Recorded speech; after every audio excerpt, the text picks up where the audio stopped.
Paz de Cristo, irmãos amados, gostaria de compartilhar com vocês hoje um estudo bíblico que tem por tema Características do Caminho de Santidade. Vamos dividir nosso estudo em 3 partes. Primeira parte, a introdução. Segunda parte, as características que definem o caminho de santidade. E a terceira parte, a conclusão do argumento. Introdução. Santidade na Bíblia, além do conceito de pureza e de ausência de pecado, santidade também é relacionado com a dedicação de uma pessoa a Deus. A santidade é relacionada ao comportamento que deve ser seguido para que se chegue o mais perto possível da santidade de Deus. Sede santos, porque eu sou santo. Parece uma ordem direta de Deus. Ele exige santificação. 2 Coríntios 7:1. Para os cristãos, viver uma vida de santidade ao Senhor significa abdicar de práticas que são consideradas abomináveis diante de Deus. É viver uma vida de renúncia, crucificando os desejos carnais, rejeitando toda e qualquer proposta mundana. Quem é amigo do mundo é inimigo de Deus. Não tem como ser amigo de Deus e do mundo ao mesmo tempo. Portanto, santidade significa viver comprometido com tudo aquilo que é tido como santo, no sentido de ser honesto, limpo, verdadeiro, correto, benigno, louvável, justo, buscando a cada dia a transformação do caráter inspirado em Cristo. Deus está preparando um caminho santo para um povo santo, pertencente a um Deus santo, porque Ele é absolutamente santo. É um caminho de salvação, de renovo, de restauração para pessoas que são salvas em Cristo Jesus e para quem quiser ser salvo em Cristo Jesus.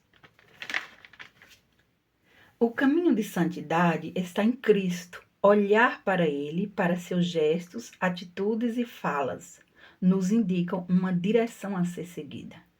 É como se fosse o próprio Deus mostrando com o seu dedo indicador: vai por ali, faça isso, faça isso. É o significado de caminho de santidade na profecia de Isaías. Assim como Jesus, que agiu em prol da justiça e do amor, podemos nos espelhar em seus atos para progredirmos nesse mesmo exemplo. Não existe no mundo melhor exemplo a ser seguido do que o perfeito exemplo de Jesus, o nosso Senhor. Hoje, a terra geme, a natureza pede socorro, a sociedade está confusa, o planeta em desordem. É caos, é colapso. Tem gente que desmaia de horror, mas a Bíblia nos garante que esta situação vai mudar. Isaías, no capítulo 35 do seu livro, nos informa que a morte e a improdutividade será substituída pela vida e pela beleza. Para que uma planta floresça, é preciso 2 coisas: estar saudável e que o tempo seja o certo. No campo espiritual ocorre o mesmo. Para a nossa vida espiritual florescer, é preciso ter saúde e estar no tempo certo de Deus. Nós podemos extrapolar esta profecia também para os tempos do fim. É mais uma das profecias de dupla aplicação, duplo cumprimento, dupla referência. Portanto, a parte que irá se cumprir na nossa geração está prestes a chegar. O povo que tanto sofreu florescerá como o surgimento do reino de Cristo.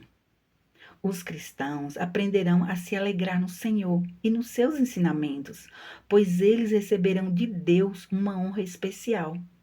Como o Líbano se gloria na sua abundância. Jesus não apenas nos dará a glória do Líbano, ou seja, ele não apenas nos fará férteis, como também nos fará resplandecer como o Carmelo. Em Isaías 35, o Senhor mostra ao profeta que haverá restauração de alegria e força para os que confiam no Senhor. Haverá também prosperidade e crescimento. Esta promessa é real e deve nos fortalecer hoje. É o próprio Deus que renova as nossas forças. Agora vamos à segunda parte do nosso estudo. Principais características do caminho de santidade. Primeiro, é um período na história que Deus faz uma intervenção para tomar vingança contra os ímpios e trazer recompensa e livramento para os fiéis. Isaías 35, 4. Segunda característica.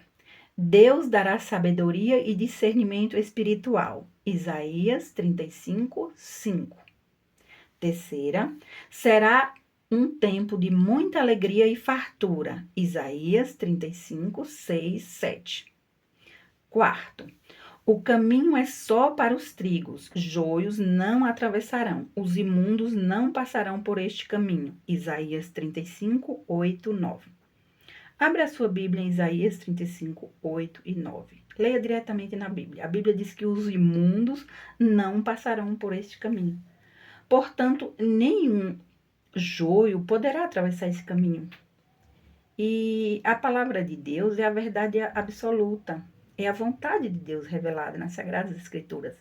É o próprio Deus quem afirma isso. Portanto, é um caminho para trigo e não para joio. Quinto, o caminho é específico para os resgatados do Senhor, os remanescentes escatológicos. Isaías 35, 10. E haverá caminho plano para o remanescente do seu povo. Leia Isaías 11, 16. É evidente que os remanescentes estarão andando por esse caminho e atraindo muita gente para andar com eles. E todo aquele que serve a Deus, que crê em Deus e que obedece à sua palavra, poderá andar por esse caminho. Mas o caminho é preparado específico para os remanescentes escatológicos, de acordo com a profecia bíblica. Identificando os remanescentes, eles são os mártires da fé da geração escatológica. Para encurtar mais o nosso estudo e explicar de forma mais resumida, vamos identificar apenas a pessoa-chave do grupo de remanescentes. Utilizaremos aqui apenas algumas referências bíblicas que falam sobre essa pessoa escatológica.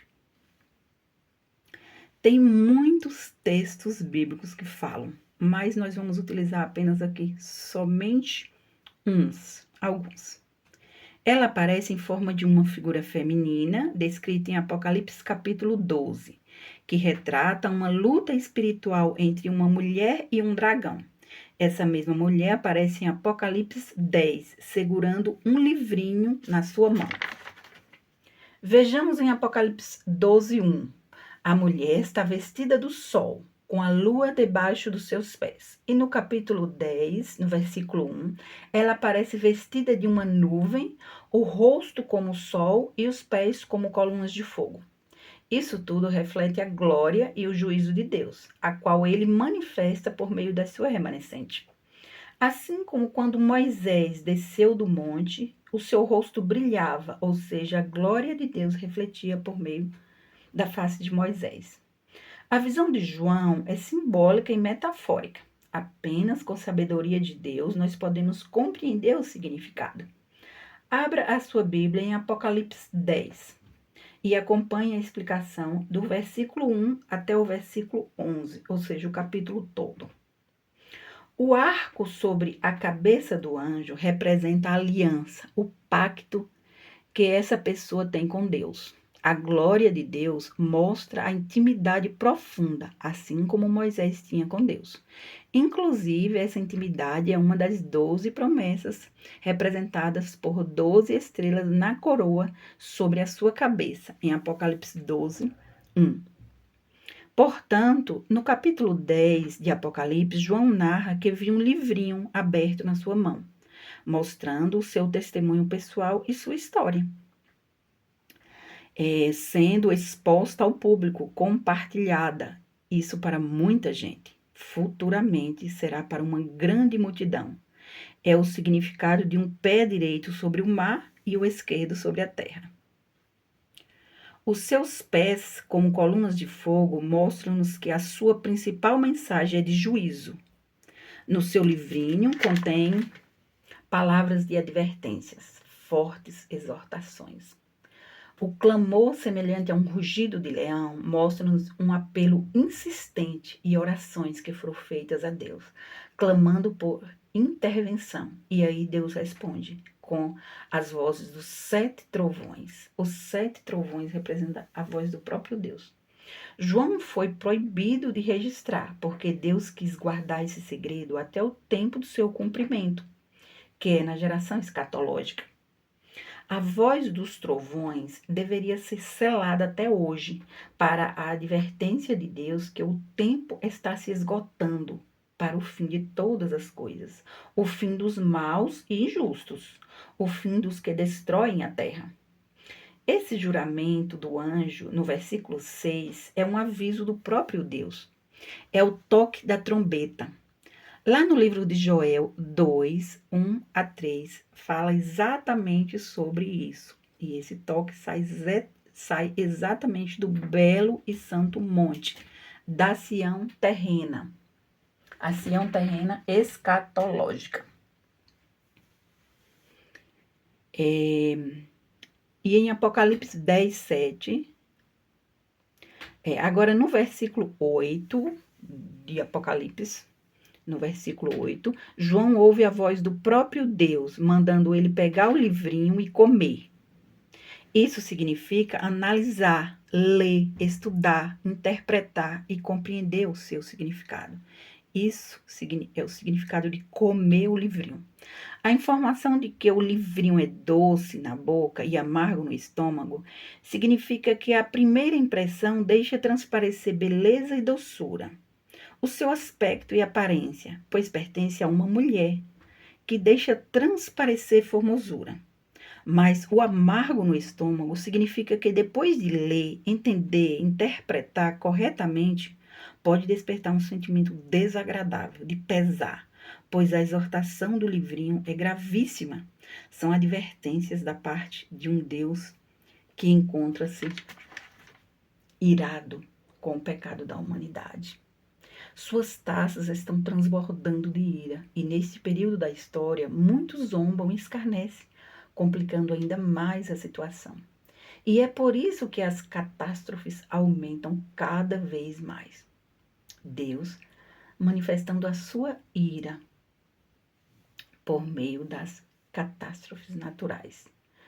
Depois que João narra que no ventre dele ficou amargo, em Apocalipse 10, 10, no finalzinho do versículo, esse capítulo termina dizendo que o anjo, a pessoa que escreveu o livrinho com letra de mão, orientada pelo próprio Deus, diz: importa que profetizes outra vez a muitos povos, nações, línguas e reis.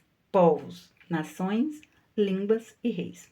A vontade de Deus é que essa advertência seja espalhada pelo mundo todo, para que as pessoas tenham uma oportunidade de conhecer o Deus vivo e verdadeiro, a salvação em Cristo Jesus e suas maravilhosas promessas. Para todo aquele que se arrepende do mais profundo da sua alma e se converte a Jesus Cristo, o único caminho, a verdade e a vida. Esse anjo apresenta Jesus como o único Salvador, inclusive o seu próprio. O anjo está apenas dando continuidade à missão de Cristo na terra. Jesus veio libertar os cativos e pregar o reino de Deus. A missão do anjo é a mesma missão de Cristo. Ele dá continuidade à mensagem de Cristo, no sentido de pregar a mensagem da salvação, a mensagem dos profetas e trazer esperança aos corações em relação ao reino de Deus vindouro, ao governo teocrático totalitário, representado pela pedra de Daniel capítulo 2. A glória dos últimos tempos no castigo dos inimigos de Deus, seguirá a paz, a prosperidade e a glória da verdadeira igreja de Cristo. Anteriormente, o povo de Deus estava em aflição, perseguidos, injustiçados, em desolação. Seus inimigos, uma vez removidos, destruídos, varridos para fora do caminho, Em Isaías 11, 13a, a palavra desarraigado é arrancado pela raiz. Portanto, é o próprio Deus quem arranca os inimigos pela raiz. Não é uma pessoa, não é um grupo de remanescente, não é você, não é ninguém. É o próprio Deus quem decide arrancar os inimigos pela raiz. Ele decide tomar vingança. A Bíblia diz que nós não devemos tomar vingança contra ninguém. Nós não. Mas quando Deus decide tomar vingança, ele sabe o que faz. Deus jamais tomaria vingança sem motivo.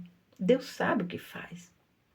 Não devemos murmurar e nem reclamar, e sim glorificar o Senhor e obedecer a sua palavra em tudo. O povo de Deus irá contemplar a glória do Senhor. A alegria culminante, o deleite e a bênção dos remanescentes serão a visão de Deus, a percepção espiritual da sua presença santa. Essa é uma promessa de assistência divina direta da presença de Deus dentro de nós, de ajuda potente para salvar. No deserto, as águas irrompem. O deserto da humanidade será renovado por uma grande efluência da graça de Deus.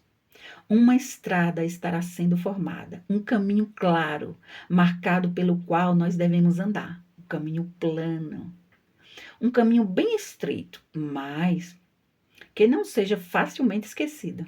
O caminho será chamado o caminho de santidade. Será através dos perigos, caos e dificuldades da vida que a santidade aponta e exige. O imundo não passará por ele. O impuro não segue, porque não compreende e nem encontra este caminho. Deus é quem dirige seu povo neste caminho. Ele aponta, direciona, guia os passos, apoia e sustenta seus remanescentes. E a quem se unir a eles. Como Deus segura na mão, não se desviarão deste caminho, porque Deus está guiando pela mão. Na proporção em que a igreja é santa, ela deve estar livre do abuso de perseguidores malvados e invejosos. A tristeza e o gemido desaparecerão. Essa glória final não é uma grandeza temporal, mas a perfeição espiritual. Imagens de beleza natural são empregadas principalmente a floresta, o cedro, o rico luxo das terras aráveis e de pastagem, a beleza escolhida das mais adoráveis entre as flores, o lago, o riacho, a fonte jorrando. Isso aponta para o que podemos chamar de leis da linguagem profética, com duas características principais da vida espiritual: graça abundante e frutos abundantes. A cena termina repleta de luz, de uma alegria espiritual universal. A transformação do mundo natural e do mundo humano, o novo céu e a nova terra. Uma renovação universal. Agora vamos à conclusão. Parte final do estudo, conclusão do argumento. Subtema: a reforma da religião. Haverá um caminho elevado, chamado caminho sagrado. Será isento de tudo o que for impuro. Será tão claro e direto que nem mesmo os simplórios podem se perder. Todas as suas etapas serão marcadas com alegria. É uma imagem da verdadeira religião evangélica, de forma nobre, pura. É uma coisa santa, linda demais. Sua doutrina é simples, inteligível, mas sublime. A justificação pela fé pode ser entendida e recebida pela mente mais humilde, enquanto o intelecto mais poderoso se esforçar para subir à serena altura da verdade de Deus. Ele ocultou aos sábios e inteligentes desse mundo e revelou aos pequeninos. É um caminho de gentileza, afeto e paz. Um caminho de liberdade e alegria. E leva a um destino fixo, um lugar celestial, um reino eterno, uma cidade que não pode ser removida, cujo construtor e criador é Deus, o próprio Deus, o Deus vivo e verdadeiro. Os próprios deveres descritos pelo Evangelho manifestam o ideal elevado de caráter que o Evangelho exige. Alegre-se, agradeça, exalte ao Senhor, pois seu caminho de santidade promete iluminação da compreensão, força da alma, gratidão do coração, alegria prevalente, fartura e prosperidade. O Evangelho de Jesus é a fonte do sucesso e da restauração em todas as áreas da vida, em todos os aspectos, em todos os sentidos. Esse caminho de imunidade é o caminho para a Sião celestial. Será o alcance da bênção completa e permanente da mansão celestial. Todo esse favor de Deus inclui circunstâncias melhoradas. Ele nos levanta acima das circunstâncias. Deus está conosco. Este lugar é Deus. É simples, não tem mistério. Este caminho é o próprio Cristo. E andar nele significa obedecer à sua palavra, a Bíblia Sagrada. Em Cristo temos vida, alegria, paz e amor.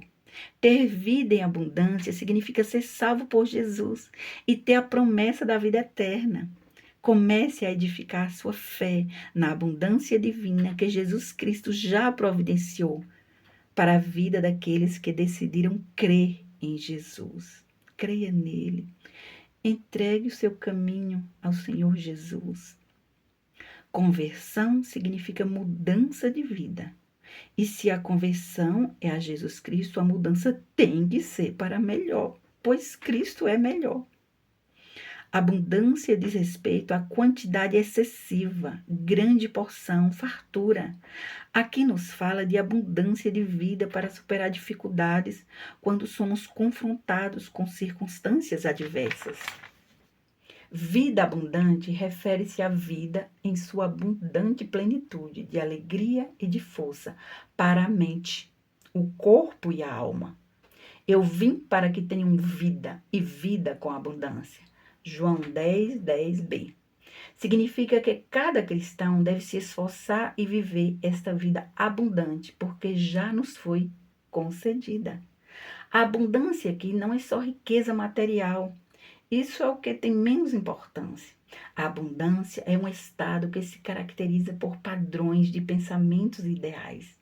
É preciso que haja compreensão, desenvolvimento e prática dessas dádivas pela fé.